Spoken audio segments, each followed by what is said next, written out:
देखिए, हमारी जो देश को जो रक्षा कर रहे हैं, अब उनका शहीद होना एक हमारे लिए बहुत मॉरली, मेंटली और फिजिकली भी बहुत बड़ा धक्का हमें लग रहा है।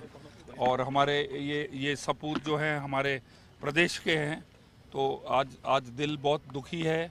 और ये लोग अपना घर बार छोड़कर पहाड़ियों के अंदर, जंगलों के बीच में हमारे देश की सुरक्षा और रक्षा और हमारी खुद की रक्षा के लिए है।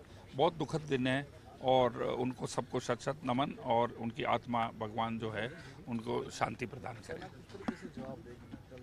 देखिए, सेना का जो ऑपरेशंस तो लगातार चल रहे हैं, वो ऑफेंसिव में हर वक्त चल रहे हैं।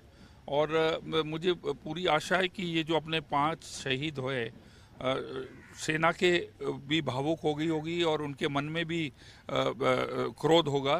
तो मेरी तरफ से वो 100 नहीं 101% इसका ईंट का जवाब पत्थर से देगी साहब।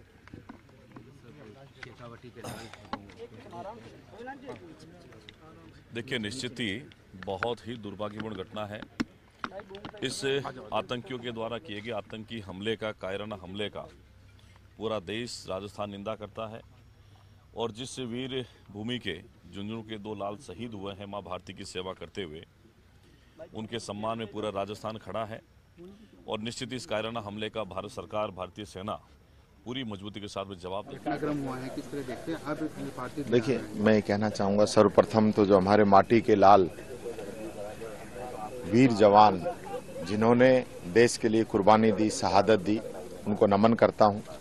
राजस्थान की भूमि वीरों की भूमि रही है और हमेशा ही देश सेवा के लिए, देश की रक्षा के लिए आगे बढ़ के हमारे जवान आए हैं। मैं उनकी आज भगवान से यही प्रार्थना करता हूं कि भगवान की कृपा उन पर बनी रहे, उनके परिवार को ये दुख सहने की क्षमता दें। और लगातार जो घटनाएं सीमा पर बढ़ रही हैं, पिछले 78 दिनों के अंदर 11 बड़े आतंकी हमले हुए हैं, जिसमें हमारे कई जवानों की जान गई है। ये सिलसिला अब रुकना चाहिए। आखिर कब तक इसी प्रकार से हमारे जवान घर आते रहेंगे? हम एक तरफ एक के बदले 10 सर लाने की बात करते हैं, चीन को लाल आंख दिखाने की बात करते हैं, पाकिस्तान को घर में घुस के मारने की बात करते हैं, लेकिन लगातार जो शहीदों की संख्या है पिछले 10 वर्षों में वो बढ़ती जा रही है। कहीं ना कहीं हमें कड़े निर्णय लेने पड़ेंगे। बड़ा दुखद घटनाक्रम है जम्मू कश्मीर में, इस प्रकार के आतंकी हमला हुआ, दोनों जवानों का पार्थिव भी आ रहा है, किस तरह देखते हैं? देखिए, हमारे वीर सपूत अजय सिंह और विजेंद्र सिंह दोनों शहीद हो गए आतंकवादी हमले में।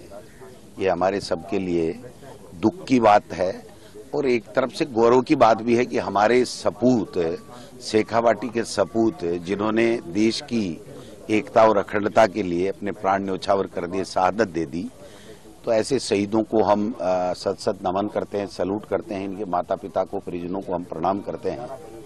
और निश्चित रूप से ये सिलसिला रुकना चाहिए।